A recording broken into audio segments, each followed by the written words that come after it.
네, 월스트리트 모닝 브리핑 이어지는 글로벌 인터뷰 함께 하도록 하겠습니다. 오늘도 빈센님 함께 할게요. 어서 오세요. 안녕하세요. 네, 빈센입니다. 오래 기다리셨죠? 저희가 오늘 소식이 너무 많아가지고 뉴스레터를 조금 오버해서 봤습니다. 오늘 바로 하루에 하나 한번 열어보도록 할까요? 네, 간밤에 수많은 소식들이 있었죠. 네. 근데 골드만삭스에서 이런 얘기를 하더라고요. 지금 투자자들이 이례적으로 가장 시장을 낙관적으로 보고 있다. 이례적이라고요, 이게? 네, 제가 화면 하나 준비했는데, 네. 그러니까 올해 미국 시장의 기대 수익률입니다. 전반적으로 지난 2023년부터 현재까지 저 파란색이라 그랬을까요? 저 남색 보시면 한 89%, 즉 10명 중에 9명 가까이가 네. 내년도 한 두 자릿대 기대 수익률을 보이고 올해. 있다는 거. 그렇죠. 올해 두 자릿대 기대 수익률을 보이고 있다는 게 글쎄요. 최근에 보면 JP 모간이 미국은 올해 계속 동결할 가능성이 높다라는 얘기를 하면서 시장에 어찌 되었건 매파적인 모습을 보이고 있는데 거의 근간에는 경기가 살아나지 않는가라는 기대도 깔고 있다. 아틀란타 다우에서는 미국이 5% 성장 가능성이 있다는 것도 속속 나오고 있고요. 그래서 여전히 시장은 혼재돼 있지만 경기는 살아나고 있다는 기대감도 한편에서는 있다라는 말씀도 조심스럽게 드립니다. 사실 올해는 중간 선거가 있어서 트럼프 대통령이 표심을 위해서 시장을 어떻게든 하드캐리해서 끌고 올라갈 거다라는 네. 기대감이 있잖아요. 근데 그 안에서도 그런 얘기도 나오더라고요. 이거 섹터 잘 골라야 된다. 네. 왜냐하면 전체 시장이 올라가는 게 아니라 특정 섹터가 끌고 가는데 이제 빅테크도 빅테크지만 어떤 섹터를 잘 고르느냐에 따라서 수익률이 굉장히 달라질 거다. 아, 그렇죠. 옷과 속을 가려야 되는데 네. 근데 이럴 때 항상 이분이 그런 고민하지 마시고요. 그냥 이거 어떤가라는 말씀을 종종 들었던 것 같습니다. 이거 궁금하시죠? 이처럼 제가 굉장히 또 좋아하는 이것에 대해서 오늘 함께 이야기 나눠보겠습니다. 글로벌 인터뷰 하나증권 해외 주식 분석실 박승진 실장 함께 할게요. 실장님 어서 오세요. 어서 오세요. 네, 오래 기다리셨죠? 죄송합니다. 이거가 뭐죠? 여기에서 말하는 이거. 이거는 뭐 사실 뭐 최근에 굉장히 인기가 많은 네. 상품 중에 하나죠. ETF입니다. 사실 ETF로 저도 투자를 했던 이유 중에 하나는 그 산업 좋은 거 알겠는데 사실 미국 기업 같은 경우에는 너무 또 기업이 많잖아요. 네. 특정 이제 국지기업 M7 말고 네네. 스터디하기가 사실 쉽지가 않아가지고 네네. 그래서 그냥 차라리 산업에 대해 투자하자 해서 ETF 하는데 네. 사실 근데 우리나라의 ETF 시장도 지금 미국 못지않게 엄청 투자를 많이 하시잖아요, 다들. 네, 맞습니다. 이게 우리나라가 시장이 미국도 ETF 시장이 엄청나게 빠르게 성장하고 있는데 그러니까 작년 같은 경우에 보면은 미국은 ETF 새로 상장된 종목이 1,000개를 넘어갔습니다. 네. 그리고 우리나라 같은 경우도 이제 300조 원을 이제 전체 시장 규모가 이제 넘어가는 시장이 됐고, 300조. 예, 한번 요 보시면은 이 종목 수도 1,062개 이번 네. 주로 해서 1,062개까지 넘어갔습니다. 그러니까 작년 한 해 사이에 170개가 넘는 종목들이 새로 상장이 됐고 이게 여러 가지 이제 테마와 여러 가지 구조 그리고 또 시장 트렌드에 맞는 상품들이 나오면서 굉장히 이제 투자들을 많이 끌어들이는 이런 상황들이 펼쳐지고 있고 사실 이제 옆에 오른쪽 차트 한번 보시면은 이게 거래대금 비중이 코스피 대비 거의 50% 수준까지 넘어왔습니다. 그래서 11월 정도까지는 한 55%까지도 올라왔었고요. 12월에 한 46% 정도 지금 이제 코스피 거래대금이랑 비교를 해도 정말로 굉장히 높은 수준까지 올라왔다 이런 걸 좀 보실 수가 있을 것 같습니다. 실장 이게 하반기부터 우리 코스피 지수가 작년이죠. 네. 반도체 중심으로 장을 들어 올렸으니까 그런 네네. ETF도 대부분 반도체 중심으로 이렇게 거래가 됐다 이렇게 보면 되는 건가요? 뭐 두 가지 측면에서 보실 수 있는데 이 반도체로 이제 들어오는 그러니까 AI로 이제 귀결되는 부분들이 분명히 있을 거고 네. 테크 쪽에 이제 당연히 이제 돈이 많이 들어왔고 네. 작년에 또 특징 중에 하나는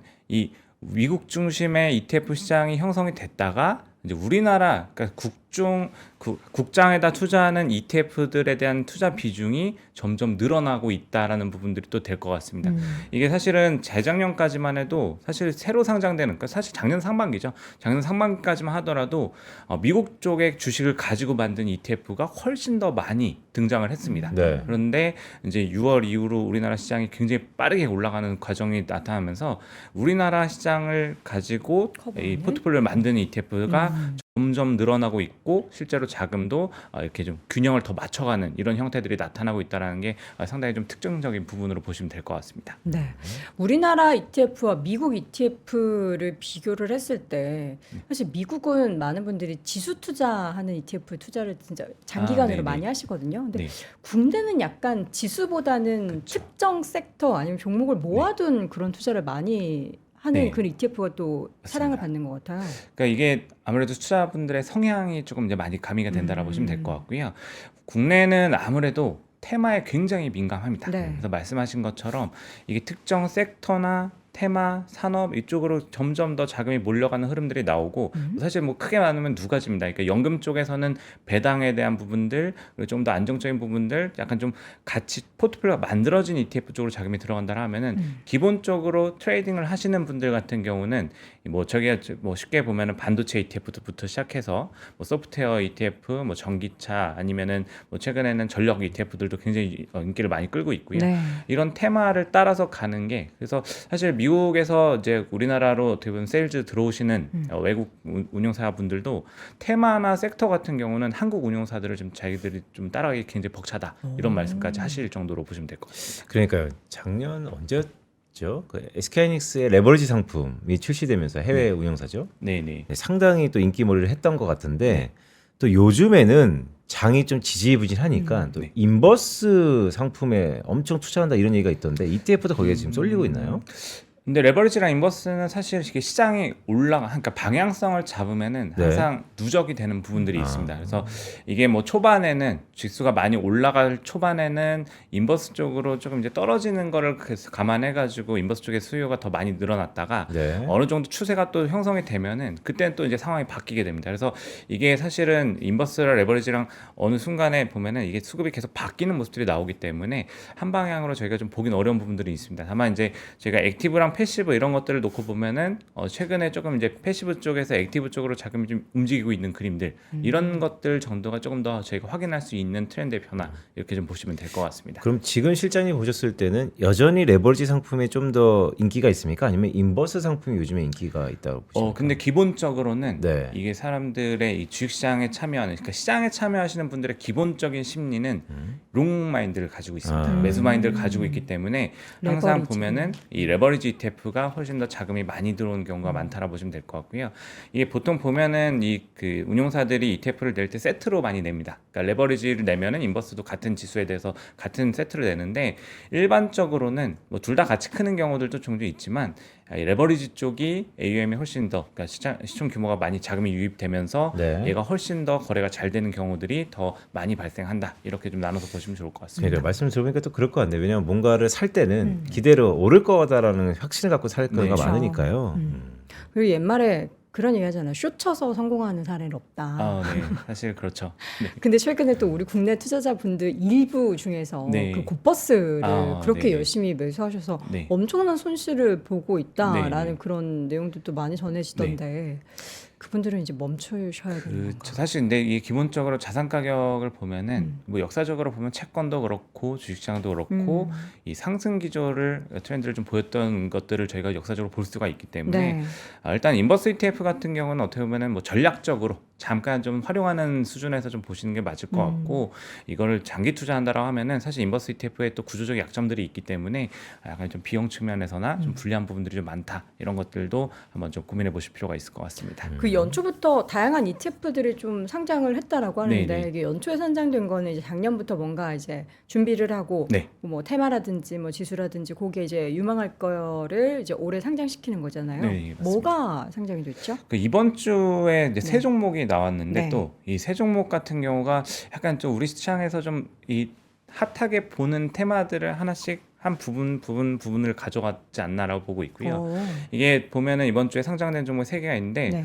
또 이제 분명히 댓글에 또 광고다라고 좀 달릴 것 같긴 하지만 일단은 이제 그 솔에서 그러니까 신한자산운용의 ETF 중에 배당 성향 탑픽 액티브라는 ETF가 나왔습니다. 배당. 예, 그래서 배당에 대한 부분들이 있고 이 삼성 액티브 자산운용에서 나온 이제 코액트 그러니까 수소전력 ESS 인프라 액티브 ETF 이런 종목이 또 있었고요. 그리고 이제 코덱스에서 나온 미국 AI 반도체 탑셀 플러스. 그래서 이게 말씀드렸던 것처럼 이 두 가지 관점에서 투자자들이 ETF를 많이 접근하는데 네. 이 배당 그러니까 연금 쪽에서 좀 더 활용할 수 있는 배당에 대한 부분들 그리고 또 사실 지금 뭐 아시다시피 이 AI를 기반으로 해서 전력과 반도체 쪽으로 또 수요가 나눠서 계속 들어가고 있기 때문에 이런 부분들을 딱 아울러서 가져가는 ETF 세 종목이 이번 주에 상장됐다. 뭐 사실 이게 최근에 보면은 예전에는 운용사들이 ETF를 내면은 그 테마나 섹터가 꼭지다라는 얘기들이 많았는데 최근에는 이 부분들이 좀 더 트렌드를 잡는 부분들이나 아니면 추세를 또 따라가는 부분들이 있기 때문에 오히려 조금 더 어떤 쪽이 시장에서 또 관심을 많이 받고 있느냐 이런 것들을 좀 볼 수 있는 좀 도구로서 또 활용되고 있다는 것들도 같이 좀 말씀드릴 수 있을 것 같습니다. 네. 그러니까 아까 말씀 잠깐 나눴지만, 그러니까 어떤 상품을 내는 사람 입장에서 보면 연초고 연말에 낼 수 있었음에도 불구하고 연초에 내는 것은 올해 2026년도에 이런 테마가 괜찮을 거다라는 그러니까. 전망에서 내는 것이잖아요. 네, 네. 그런 의미에서 보면 최근에 뭐 다 알겠는데 수소는 좀 이례적인 것 같아요. 수소 한번 얘기 좀 해주세요. 수소는 지금 뭐 사실 뭐 여러 가지 얘기들이 있지만 뭐 AI 때문에 계속 전력이 부족하다 이런 얘기들은 당연히 계속 나오고 있는 상황이고요. 지금 이게 보면은 이 빅테크들이 여러 가지 이제 그 계약 내용들을 계속 발표를 하고 있죠. 뭐 사실 뭐 최근에도 보면은 원전에 대한 계약 이슈들이 계속 발생을 하고 있고, 근데 이게 보면은 사실 뭐 여러 가지 정책적으로 밀어붙이는 부분들도 있지만 이게 그 당장 바로 준비될 수 없다라는 것들. 그러니까 지금 보면 이제 발전소를 신청하는 이렇게 건설을 이제 시작하는 부분부터 해서 이게 발전소가 돌아가는 상업적으로 가동이 되는 시간까지를 체크를 해보면 대략 한 4년 8개월, 5년 정도 된다라고 좀 추산이 되고 있습니다. 네. 그럼 사실 지금 부족한 전력은 이게 다 바로바로 확보를 할 수 없는 상황들이 있기 때문에 뭐이 과정들에서 이제 그 단기적으로 좀 끌어낼 수 있는 이런 부분들에 대한 전력원들에 대한 관심이 높아지고 있다라 보시면 될 것 같고, 이 과정에서 이제 가장 또 이제 얘기가 많이 되는 것들이 제가 이제 온사이트 발전이라는 게 결국은 그 전력이 필요한 곳에서 가까운 곳에서 이 발전원들을 그 전력을 소비처들을 인근에서 이제 발전을 하게 되는 이런 분야들을 좀 얘기를 하게 되는데, 이 수소전력 부분들이 결과적으로 한 1년 내외면은 이 전력 그 설비를 갖추고 가동할 수 있는 시간을 이제 좀 짧게 가져갈 수 있기 때문에 네. 이 수소전력 같은 부분들이 굉장히 좀 최근에 부각이 되고 있다 이렇게 좀 보시면 될 것 같습니다. 원전이 오기까지 그 듀레이션 기간 동안 짧게 훨씬 더 가시성 있게 할 수 네. 있는 수소. 그런 면에 있어서 사실 우리가 기업 고르는 게 굉장히 또 까다로울 텐데 네. 여기에 포함된 기업들은 뭐가 있을까요? 이게 뭐 지수에 투자하는 건가요? 아니면 액티브인가요? 블루에너지 있는 거 액티브라고 보니까. 써 있는데. 예, 이거는 미국 액티브 ETF로 보시면 될 것 같고요. 이게 지금 보시면은 사실 이게 액티브 ETF이기 때문에 사실 종목 구성들은 이제 조금씩 계속 바뀌긴 네, 합니다. 그렇죠. 예, 계속 바뀌긴 하는데 지금 이게 뭐 저희가 이제 가장 또 많이 보는 그 종목 중에 하나는 뭐 사실 LG엔솔 같은 종목들이 되실 거고요. 그러니까 이게 지금 ETF로 구성을 할 수 있는 이 구조들이 나오는 것들은 이게 사실 수소전력이나 ESS 인프라 이쪽 같은 경우는 사실 굉장히 오랜 시간 동안 좀 어떻게 보면 잠겨 있었다가 최근에 이제 좀 슬슬 턴어라운드를 계속 좀 하고 있는 이런 섹터고, 사실 이렇게 되면 아직까지는 물론 이제 주가 측면에서 더 부각되는 종목들이 있긴 네. 하지만 네. 사실 섹터 측면에서 보면은 이게 딱 산업을 아직까지 어떤 기업들이 다 확실하게 끌고 가고 있다라고 할 수 있는 부분들에서 좀 순위가 계속 바뀔 수가 있습니다. 그래서 이런 것들을 가지고 보면은 저희가 이제 ETF로 좀 접근하시는 경우들이 좀 더 우월한 선택지를 가져갈 수 있다. 뭐 이런 관점에서 보셔도 될 것 같고요. 요건 이제 우리나라 기업들 예, 대부분 이거는 국내 투자하는, 기업들 구성입니다. 국내 그래서 기업을 구성하고 예, 있습니다. 맞습니다. 국내 기업 구성이라고 보시면 될 것 같고, 아까 말씀드린 것처럼 이제 그 LG엔솔부터 시작해가지고 뭐 여러 가지 종목들이 들어가게 되는데, 일단 뭐 예를 들면 이제 두산 퓨얼셀 같은 종목들, 이 수소 발전 설비 쪽에서 이제 또 매출을 계속 내고 있는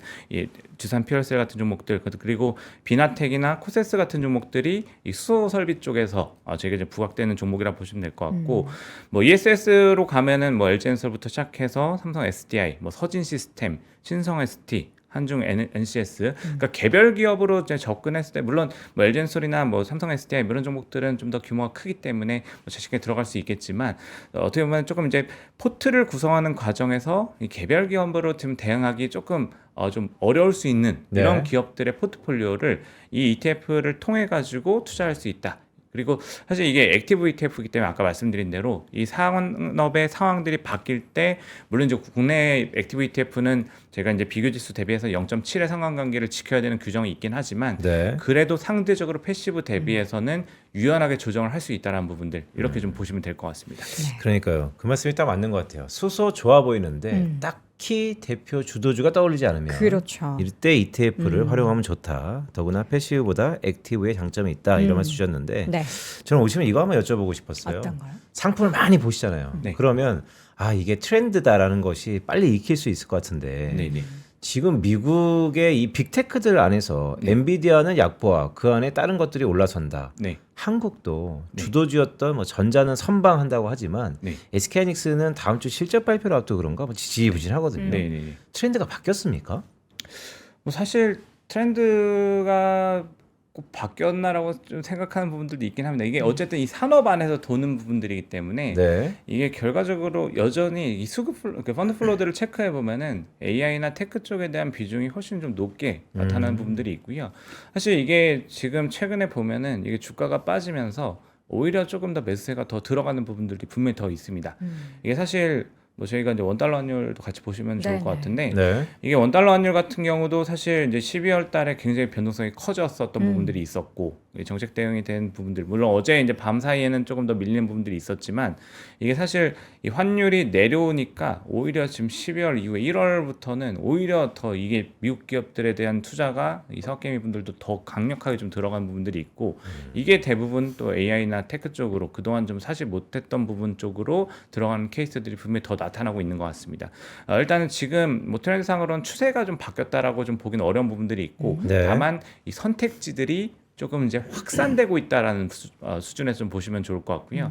이게 뭐 사실 뭐 저희가 이익 증가율 가지고도 많이 보지만 뭐 사실 기존에 그러니까 저희가 이제 M7 종목들을 계속 주도주로 봤던 흐름에서는 지금 이익 증가율 추이가 이 괴리가 좀 좁혀지고 있습니다. 나머지 종목들이랑. 그래서 이런 과정에서 이 투자처들이 확산은 될 수 있는데 이 테마나 섹터에 대한 투자는 사실은 아직까지는 크게 변하지 않고 있다. 이렇게 좀 보시면 될 것 같습니다. 방금 환율 얘기해 주셔서 밤사 있었던 환율 외환 시장에 있어서의 좀 변동을 말씀을 드리자면 밤사에서 미국 재무장관이 구두개 그러니까 어떤 발언을 했냐라고 보면은 우리나라 지금 원화 약세가 굉장히 두드러지고 있는데 이러한 한국의 견고한 경제 펀더멘탈 관련한 상황을 봤을 때는 이러한 지금 과도한 원화 약세가 부합되지 않는다라는 얘기와 함께 과도한 외환 시장의 변동성 바람직하지 않다. 이런 발언을 베센트 장관 입에서 나오는 상황이 연출이 되자 밤사이에 지금 1,462원까지 수직 낙하했습니다. 그러니까 보도자료가 한 장 나오자마자 바로 10원 넘게 달러 원 환율이 급락을 했다라는 부분을 여러분들이 또 오늘 시장 대응하실 때 내용을 챙겨 보시면 좋을 것 그러니까 같습니다. 저거는 좀 뜨거운 관자인데 근데 사실 이제 실효 환율로 보면 원하는 개수도 약세였고 네. 여러 가지 또 이견이 있을 것 같은데 그보다 어저께 트럼프의 이란 발언 때문에 유가가 급락하면서 저는 그것이 또 영향을 미치지 않을까 생각하는데 전반적으로 뭐 이란에 더 이상 유혈 사태가 없다 네. 뭐 이런 내용도 유가를 큰 폭으로 하락하고 있거든요. 그러한 부분들까지 함께 이제 외환 시장에 영향을 미치기 때문에 지금 사실 하루하루 변동성이 굉장히 크잖아요. 아니에요. 환시장 변동성 안 커요? 네, 밀리면서 하면 됩니다. 무슨 얘기 하나 했네. 어쨌든 환시장은 변동성이 있긴 하잖아요. 10원대 넘게 급락하는 거는 변동성이 물론 그럴 수 있죠. 있는데 네. 제가 변동성이 없다는 얘기 아니고 레벨이 높아져서 이제 하루에 뭐 10원 정도 물론 크지만 자연스럽다 네. 이 정도가. 근데 아까 박승진 실장 얘기가 이게 되게 와닿는 게 네. 어쨌든 지난해 연말에 구두 개입을 크게 한 다음에 그렇죠. 이젠 서학개미들 이거는 이젠 상단과 하단이 대충 정해졌다라고 해서 이 정도 레벨이면 더 과감스럽게 미국 주식에 대한 메리트가 투자한다. 높아졌다 이렇게 보시는 건가요? 뭐 사실 이게 서학개미의 관점에서 보면은 네. 이게 투자들 관점에서는 사실 이게 우리나라 장을 보는 시각이랑 미국 장을 보는 시각 분명히 다를 수밖에 없다라고 생각합니다. 이게 지금 작년 시장을 보면은 이게 우리나라 시장이 굉장히 드라마틱하게 많이 올랐는데 네. 이게 미국 시장이랑 우리나라 시장을 볼 때 이게 본질이 좀 다르다라는 부분들을 보셔야 되고요. 이게 저희가 글로벌 주요 증시들을 놓고 이제 PR이랑 EPS 증가율을 가지고 놓고 보면은 국내는 정말로 완벽하게 PER, 그러니까 밸류에이션이 제종된 뭐 디스카운트에 대한 얘기들을 해소시키는 그런 부분들을 좀 보게 되는데 결국 밸류에이션 측면에서 PER이 올라가면서 주가가 같이 올라가는 이게 굉장히 크게 기여를 했다라 보시면 되고 이 PER 올라간 게 3% 넘게 이제 상승을 했습니다. 이게 결국은 우리나라 같은 경우는 실적도 뭐 막판에 이제 붙어줬지만 사실 그 전까지는 정말 정책에 대한 수혜. 사실 아까 이제 제가 이 트렌드들을 같이 반영한 ETF들이 나오고 있다고 한 것 중에 처음에 말씀드렸던 게 소울 배당 성향 탑픽 액티브 ETF 같은 네. 경우가 주주환원 정책들 그리고 또 연말 그 2025년 그 세법 개정안에서 나왔던 이 배당 성향을 기준으로 분리과세를 신청하게 해주는 부분들 이런 기준들을 만들어준 부분들이 사실 시장에서 재평가를 가지고 끌고 왔다라고 보시면 되고 미국 같은 경우는 철저하게 실적 기반으로 가고 있습니다. 오히려 사실 밸류에이션 얘기가 엄청 많이 나왔지만 작년 한 해를 놓고 보면은 PR의 변동폭은 사실 굉장히 작았습니다. 네. 오히려 EPS 추정치들이 뭐 나스닥 같은 경우도 10% 넘게 올라간 부분들이 있었고 이 추정치들이 계속 올라오면서 실적 기반으로 다지면서 갔기 때문에 사실 뭐 이러면은 사실 순간적으로 이 지수의 상승폭 자체는 좀 차이가 날 수밖에 없고요. 네. 이런 과정들이 이제 성적에 좀 반영이 됐다라 보시면 되는데 그럼에도 불구하고 저희가 이제 놓고 보면은 성악개미 분들은 어쨌든 이 실적 기반으로 가는 장이 사실 어떻게 보면 주식장의 본질이라고 또 볼 수 그쵸. 있기 때문에 이런 부분들을 추구하고 있다 이렇게 보셔도 될 것 같고 이게 사실 환율을 놓고 보면은 이게 환율을 사실 수급에서 이 이유를 찾기 시작하면은 사실은 좀 답을 못 찾을 가능성이 상당히 높습니다. 되게 예전하고 다르죠.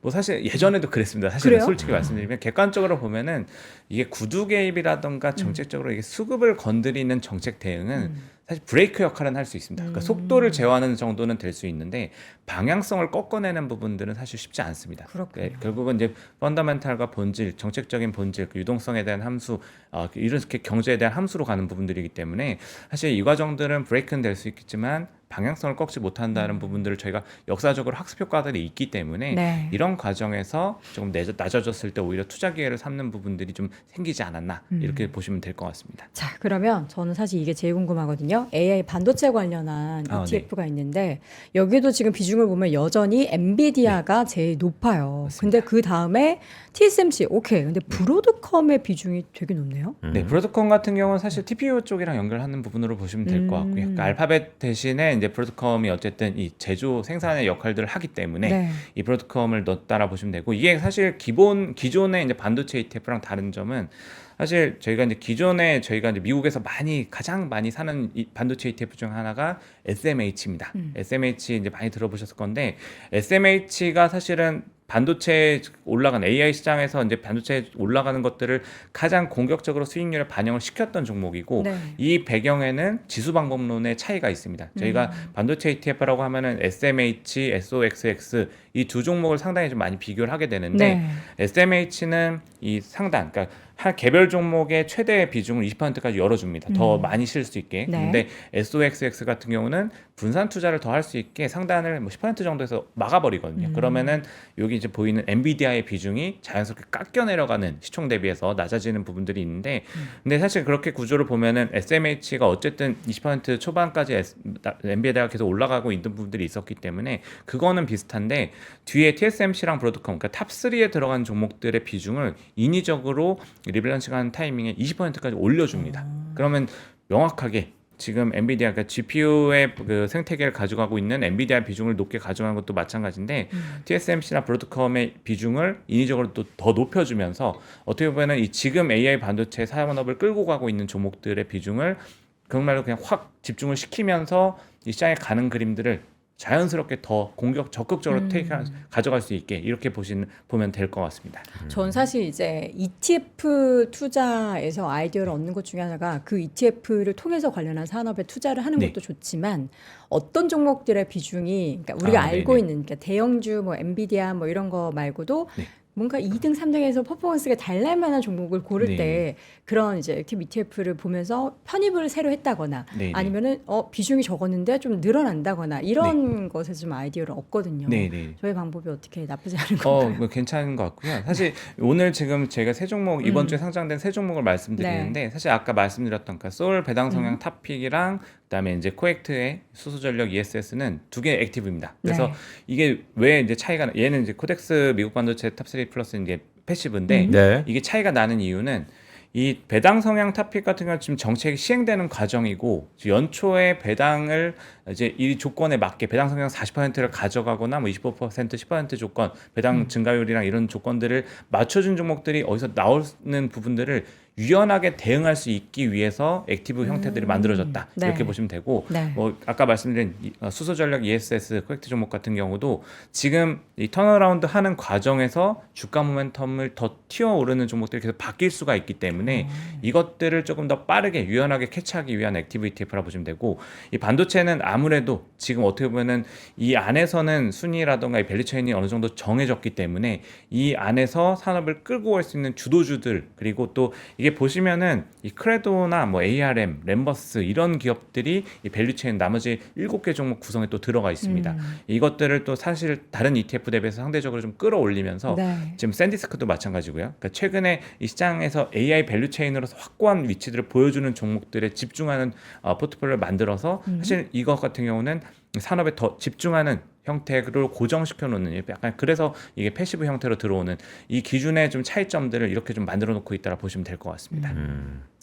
지금 제대로 저희가 설명 못 드렸던 게 배당 성향 관련한 네네. 얘기잖아요. 사실 예. 여기에도 말씀해 주셨던 것처럼 정책의 영향으로 물론 네. 이전에도 작년부터도 주가가 많이 올랐던 종목들이 있지만 예. 더 기대가 되는 종목 좀 선택하기 어려울 때는 ETF가 답인데 네. 어떤 종목들이 지금은 들어가 있는지가 궁금해요. 네.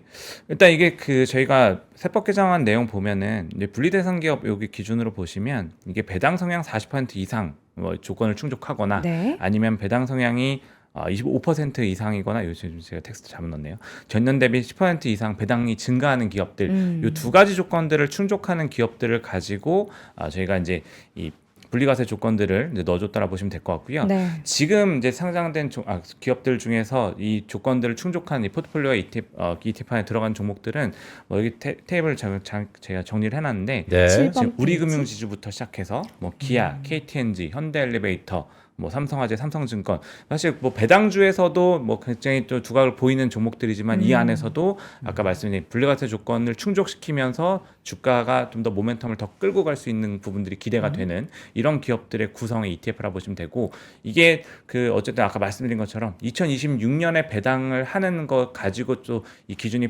좀 적용이 되기 때문에 이 배당 정책들이 발표될 때마다 ETF 같은 경우는 포트폴리오 구성을 바꿀 수 있다. 액티브 ETF이기 때문에 이렇게 좀 보시면 될 것 같습니다. 그러니까요. 보통 우리가 배당 그러면 작년에 배당락 이후에 흐름도 좀 달랐던 것처럼 이제는 기업들이 자율 배당하니까 시기가 좀 다른 것이죠. 예. 그래서 올해 뭐 1, 2, 3월 안에 또 할 수도 있고 네. 그런 거니까 왜 이렇게 배당 관련된 상품들이 연초에 나왔지 연말에 안 나오고 생각해 보면 그렇죠. 이게 시대가 좀 바뀌었다. 맞습니다. 12월에도 사실 뭐 다른 회사에서 에이스에서도 고배당주 ETF가 나왔는데 네. 사실 컨셉들이 다양해지고 있습니다. 네. 기존에는 배당 수익률만 가지고 봤다고 하면은 에이스 그 고배당주 ETF 같은 경우는 배당락 이후에 이 회복 탄력이 또 좋은 기업들 뭐 이런 식으로 또 조건들을 더 주고 있고 그런 아이디어도 나오네요. 그렇죠. 이제. 운용사들도 굉장히 좀 아이디어들을 적극적으로 좀 꺼내놓고 있는 상황으로 보시면 될 것 같습니다. 네. 그러니까 우리 또 여의도 사람들끼리 또 어떻게 보면 짠하네요.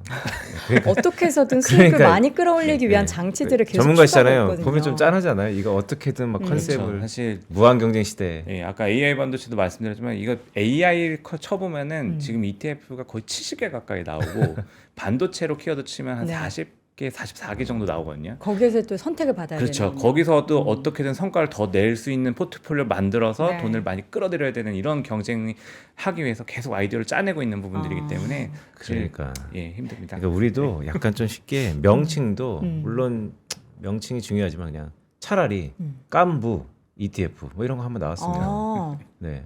깐부 ETF. 현대차랑 삼성 벨류체인 사는 그렇게 거죠. 해가지고 모아가지고 깐부 ETF 그리고 이제 약간 이제 상표권에 대해서 깐부 네. 치킨의 비용을 일부 또 내야 되는 부분도 있기 때문에 그런가? 아이디어를 좀 더 다르게. 알겠습니다. 예. 친구 ETF, 뭐 프렌즈, 거기까지 하겠습니다. 밸류체인 많잖아요. 자, 오늘 또 아침 일찍 나오셔서 ETF 관련한 이야기 나눠 주셨고요. 오늘 이 시간 글로벌 인터뷰 하나증권 해외 주식 분석실의 박승진 실장과 함께했습니다. 고맙습니다. 고맙습니다.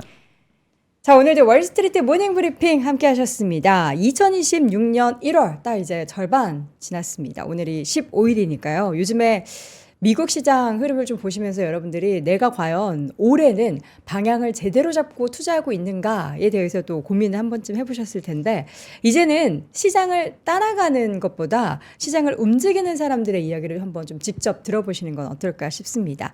GIN 이야기 드리는 건데요. 탐리, 캐시우드, 데나이브스 등 전 세계 금융가의 중심 월가에서 각 분야를 이끄는 최고의 전문가들만 모아서 저희가 매일 위클리 아닙니다. 매일 미국 시장의 핵심을 전달을 해드리고 있습니다. 지금 최대 61% 이용권 할인 혜택 준비하고 있고요. 2026년 모든 GIN 오프라인 행사 저희가 작년에도 정말 직접 이제 정말 한국에 웬만하면 안 오시는 분들 다 모셔가지고 이야기를 직접 들을 수 있었는데 요거 우선 참여 혜택까지 제공을 해드린다라고 하니까 2026년 미국 주식 투자는 현재 미국 현지에서 직접 소통할 수 있는 GIM과 함께 하시면 좋겠습니다. 자, 저희는 내일 오전 6시에 다시 돌아오겠습니다. 여러분 오늘도 고맙습니다. 고맙습니다.